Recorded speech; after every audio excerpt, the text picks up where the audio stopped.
Lawrence, I agreed to run the Salt Lake City Half Marathon in April. Well, I have to stop right there and ask why, but I'll continue reading on. It'll be good for me to have some physical challenge first thing out of winter to keep me on track. Yeah, I don't mind that. I do like the idea of challenges. So I will grant you, Lawrence, this. In our family, we have a little joke. Do you run? And we answer, from what? So we're a different family here. Now for the question. I'll be working from mid-January through March in Wisconsin, 40 hours a week and home just a couple of days a month. I'm a forester. Well, I got to tell you right now, if you're a forester, you're going to be in shape for that 13.1 half marathon, but we'll continue. Most of my days walking and possibly snowshoeing at low to moderate intensity. I can almost rule out any possibility of any easily available cardio machine and running in sub-zero. Doing any kind of running after a day like that, we both agree would be difficult.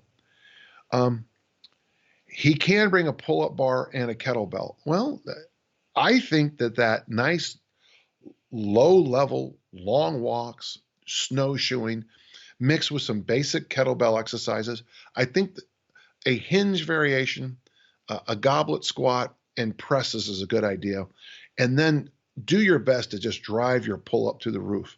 If you're doing 10 pull-ups now, I'd love to see you do 20 by the time this winter is over. Jump up on the bar and do sub-maximal set after sub-maximal set. If you can do 10 pull-ups, do a bunch of sets of 5. Just practice until 5 is so easy you jump to 6, and then 6 is too easy, you jump to 8.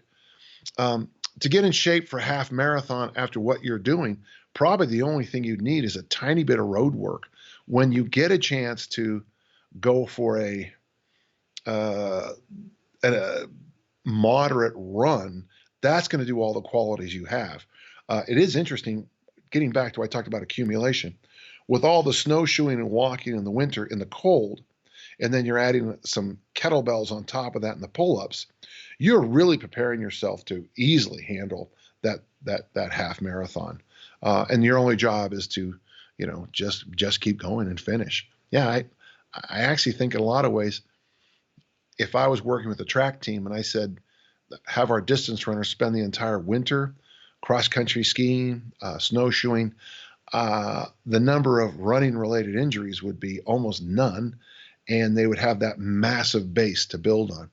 My old college friend and teammate and occasional drinking buddy, whenever he got a chance, Tarl Lidvigsman, famously won a cross-country ski race in the middle of our indoor-winter season. He got in trouble with Coach Mon because they gave him a prize for it, and he had to, because of the NC2A, had to donate the prize to the university. So he's one of the few athletes I've ever heard of who's actually donated to the cause during the season. But he was magnificent.